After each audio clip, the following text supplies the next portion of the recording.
News Radio got that, and we were so happy and excited for it. Yes, and the ribbon is very safe and sound and proudly sitting in my home office. Well, you totally deserve it, Beth. And we have the other two, the red ones that we have won before, they're all sitting together.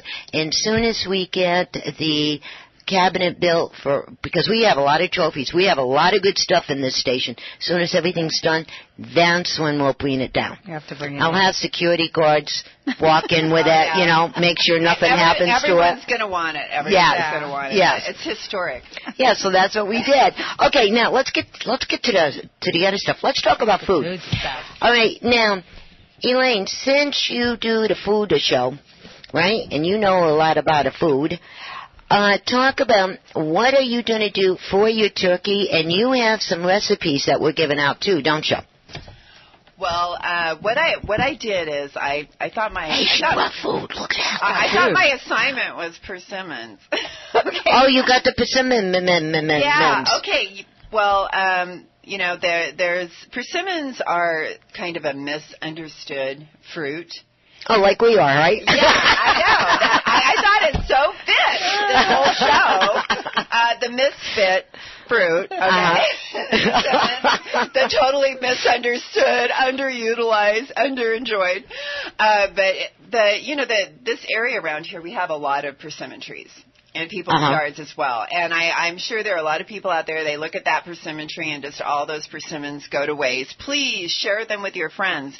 And so I wanted to kind of demystify the persimmon a little bit and give people a couple ideas on what they might try it with, and maybe even convince them to try a persimmon for the first time ever in their life. All right. Do you got one of them persimmons in your thing that's cut up? Okay. Well, here I got a few. This is like really cute, don't you think? Oh yeah, that's lovely. Yeah, this is actually a sugar pie pumpkin. Right. This is not like your jack-o'-lantern pumpkin. This is the kind you make a real pumpkin pie out of. So you're darn tootin'. Yeah. Well, while I get this, can you explain how there is a different pumpkin than like the regular pumpkin for pie? Okay. And if I make a screw up, you're gonna save me? You're gonna save me. No, I'm sure you'll be fine. All right. Now, no, true. Elaine's right. There are 5 different pumpkins out there, boys and girls. It depends on where you live, what part of the country that you live on, the water, the soil, the air. That's what makes the difference. Now, everybody is used to around Halloween and Thanksgiving seeing the big fat old pumpkins that you buy and you cannot pick them up, so you wheel them to the car and kind of shove them in the car, and then you start carving the heck out of them to make them into a pumpkin face, right? Okay. When you do that, now here's the secret for you all. I'm a New Yorker, so I'm telling you straight. Anytime you carve a pumpkin and you get all the seeds and all that hairy jam, what do we got? Placemats here. Look at this. We got lovely placemats. I don't know. And look at glass plates. Whoa. Hey, you know what? You got my placemats. Oh. You went up to the house, didn't you? You went into my cabinets. I kid you not. She has my placemats, boys and girls. I got these at one of those yard sales. So. Yeah, and she has enough oil over here that we could get kind of high. Well, anyways, when you do that, once you get all the seeds and all the hair and everything out, get some rubber gloves. I mean heavy-duty rubber gloves. Get a bucket or your sink, whichever. Fill it with hot water and put 1 cup of bleach in it. Let it get friendly together. Then take your pumpkin and put it inside this bleach water for a few minutes. Take it out and let it dry. What that's going to do is it's going to put a coating on the inside and the outside of your pumpkin where it doesn't, when the heat comes and it starts shrinking down and look like a 112-year-old guy, well, it's not going to do that anymore. That's a good secret. Also with your seeds, wash them down, put them on a foil, on a baking dish with the foil on it, sprinkle a little olive oil on it, a little cinnamon, bake them. Mm-hmm. Fantastic. There are more vitamins in that thing. I'm going to tell you, they get way happy. They do. Now, to get back to the pumpkins, you have your big, small, medium, and in-between size. Cut them in half. That's what you have for the pumpkins, right, Rob? That's the sizes.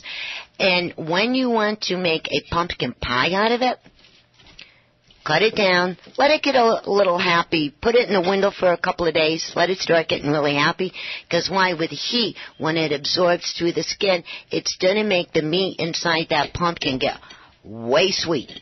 And that's what you want. He's shaking his head, he's writing it down, he knows what he's doing, right? Cut it up the same way, peel it, cut it in little tiny pieces. Now, here's some people, and tell me if you do this or not, Elaine and Yvonne, because of your pumpkins. Some people will bake the pumpkin a little bit, little chunks. They will bake it, or else they will pot boil it for a few seconds to make it even tender. Which one do you do before you do your pumpkin pie? I'm usually like super lazy, and I just like throw the whole pumpkin in the oven and don't even like do anything. One of the lazier people. I am. And she too. It works. And you're bragging about your pumpkin pies? No. Hey, I got to teach you how to make it. Do you have a better way? Yes. Either bake it a little bit in the oven, because what's going to happen is it's going to get in there and it's going to get kind of roasty, the outside. And it's going to get good. If you pot boil it for a few minutes, all them flavors are going to start popping out. And then when you go to mush it up to make your pumpkin, the stuffing, whatever you want to call it, it's going to be more sweeter and it's going to be easier to eat. You put your cinnamon in there. Put your nutmeg in there. Some people put their cream cheese in there to make a pumpkin cheesecake, which is to die for. Oh, yeah. Right? Oh, yeah, you love that, right? Yes. I thought about making one of those. Yeah, mix it all together. Some people will put an egg in. Some people won't. I don't like the egg, so, I leave it out. But some people put in brown sugar. The thing about cooking, especially for a holiday, whatever you're going to do for something, the brand new first time out, do it a couple of days beforehand. Give it to the family. If they eat it, it's good. If they're throwing it in the garbage, forget about it. Don't ever do it again. Throw the pan, everything away, right? And that's how you do it. And then preheat your oven to 450, whatever kind of crust you like. Some people like to use that graham cracker crusty thingy. I don't eat the crust, so I don't care what's on the bottom of the pan. I eat the filling, right? Put it in there, bake it for an hour and a half, and then when you pull it out, put a toothpick in it. If the toothpick comes out clear, it's done. If it comes out watery, bake it some more. There you go. Got it. That's the difference between pumpkins. And don't forget to put the foil around the crust if it starts to burn a little bit. See, that doesn't bother me because I don't eat the crust, but put the foil around it. Yeah, you put it. If you check on your pie and you notice that the outer crust is getting burnt, you take foil and you put it around there so it keeps the crust from burning. Well, do you know how I bake? How? I go through the phone book. No, I go through the phone book. I kid you not, and I find a family member with the last name Bakery. I call him up and say, hey, do you got an apple pie, pumpkin pie, whatever I need. And that's how I do it. God, look at this salad. Okay, while they're doing the salads, we did the pumpkin. Now, I was going to pick the sweet potatoes. I love sweet potatoes. She jumped on it. It's like as soon as I said sweet potatoes, she was like, I want to do sweet potatoes. Yeah, I love sweet potatoes. And you know how many vitamins are in them sweet potatoes? Well, that's why I love talking about orange. Because like all of these things, the pumpkin, the sweet potatoes, and these persimmons are all bright orange, and that means beta-carotene. And that means vitamin A. And vitamin A is like, that's the sunshine vitamin that you make in the sun. Well, isn't nature like just so clever? Because they give us these great sources of vitamin A for the winter when there's not very much sun outside. Right. To make sure that we get plenty of vitamin A. And that's what sweet potatoes, persimmons, and pumpkins are all. Like you said, they're full of vitamins, they're full of antioxidants, they're full of fiber and vitamin C and the kind of things that make your skin glow and the kind of things that help build collagen and the connective tissue in your joints to keep all of those. I've heard of people that couldn't walk and then they were able to after they started eating sweet potatoes, they were able to achieve much more mobility just from eating sweet potatoes. Because of everything in there. Yeah, and that's what amazes me is for the life of me, I cannot comprehend this in my brain. I try to analyze it and I gave up. I got a headache.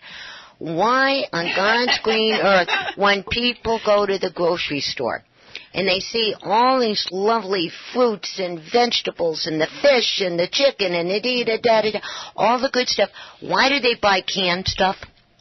And they open up a can and they think dinner is cooked. I'm going, what's up with this? No. Come to the good side. Come to our side. We will feed you the good stuff. This is good. Right. So anyways, with the sweet potato, now they have the regular yams, which is that dark orangey, purpley color thing. Then you have the sweet potato, which is a lovely orange. And then don't forget the cousin, the white sweet potatoes, which, oh, God, they make the best potato salad. Those are like an Asian type of, and they're very, very popular in the Asian community. And they're not as sweet. And how do you enjoy eating those white ones? If they're cooked. Do you make like a mashed potato? Have you ever? She has to be cooked. No, but I'm wondering, do you ever make like mashed potatoes? I make mashed potatoes. I bake them, like regular sweet potatoes. But I tried it one time to make a potato salad. Holy moly, the best potato salad on God's green earth. Oh, so instead of a russet potato, you used one of those? Yeah, I tried those. Oh, I love that. And then on your regular sweet potatoes, on the yams, the real dark purpley orangey color one, or your regular sweet potato, peel them, cut them up like you would a regular potato, boil them like you regularly would, right, and make your potato salad out of it. I like to put chunks even in my green salad. That's nice. And butternut squash, too.